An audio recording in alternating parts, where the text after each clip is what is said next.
जैसे जैसे क्रिया योग ध्यान करते हैं वैसे वैसे सिर से पैर की अंगुली तक, जिन्हें हम कोशिकाएं कहते हैं, अणु परमाणु कहते हैं, ये बदलने लगते हैं।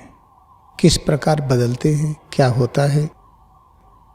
कल्पना करिए, एक कोयला है।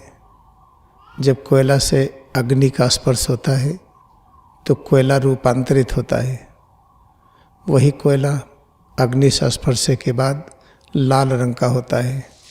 जो कोयला पहले ठंडा था अब ऊर्जा और प्रकाश देता है। इसी तरह से पैर की उंगली से सिर तक जब क्रिया योग विधि से इसका स्पर्श होता है तो ये रूपांतरित होती है। ये शरीर बदलती है, कोशिकाएं बदलती हैं, अणु परमाणु बदलता है। और बदलने की क्रिया कैसे होती है? क्रिया योग ध्यान में शरीर और मन के बीच दूरी घटती है। जैसे जैसे दूरी घटती है अंदर में एक अग्नि प्रकट होती है जिसे देह ज्योति कहते हैं। महाभारत में धृष्टद्युम्न शक्ति कहते हैं। और उस ज्योति में अतीत, वर्तमान, भविष्य साफ साफ दिखाई पड़ता है।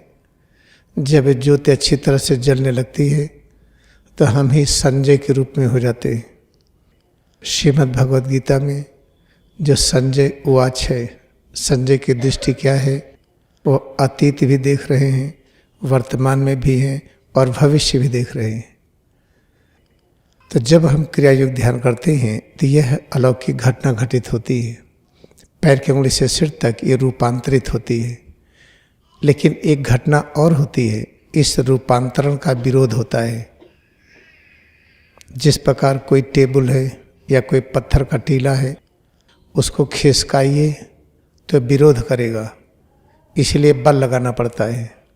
इसी को जड़त्व कहते हैं, इनर्शिया कहते हैं, अविद्या कहते हैं। अविद्या का प्रभाव जितना अधिक होगा उतना ही विरोध अधिक होगा। उस विरोध की प्रक्रिया में जीतता कौन है? जो ईश्वरीय शक्ति है, जिसे देह ज्योति कहते हैं, जिसे आध्यात्मिक प्रकाश कहते हैं, वो डोमिनेट कर जाता है। उसकी विजय होती है, उसका प्रभाव क्षेत्र बढ़ जाता है। फिर क्या होता है?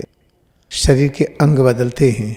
जब अंग बदलते हैं तो अंदर में गतिविधि होती है। तो अगर आंतों में कमजोरी है तो आंतें सक्रिय हो जाती है। तो हो सकता है आपको लूज मोशन हो जाए, डायरिया हो जाए, या अगर डायरिया हो रही है तो बंद हो जाती है। कॉन्स्टिपेशन होता है तो दूर होता है। अगर मल अतिरिक्त मात्रा में निकलता है जो नहीं निकलना चाहिए तो वो थम जाता है। ऐसे फेफड़े में सूजन होती है तो सूजन घटती है, कफ निकलने लगता है, पूरे स्वरूप में परिवर्तन होने लगता है। आँखों में जो आई लेंसेज हैं जिसमें कोई चीज़ जमा हो जाती है तो उसे मोतियाबिंद कहते हैं। जब शरीर मन के बीच दूरी घटती है तो जो जमाव है वो हटने लगता है।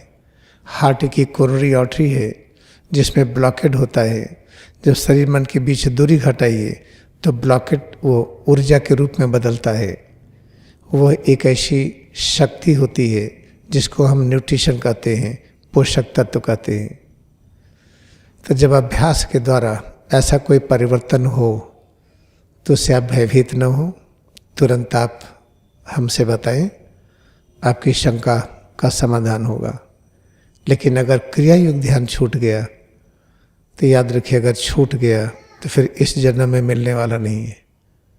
जैसे एक बार ट्रेन आई और जाना है, ट्रेन छूट गई, फिर इंतज़ार करना पड़ेगा उस ट्रेन के आने में।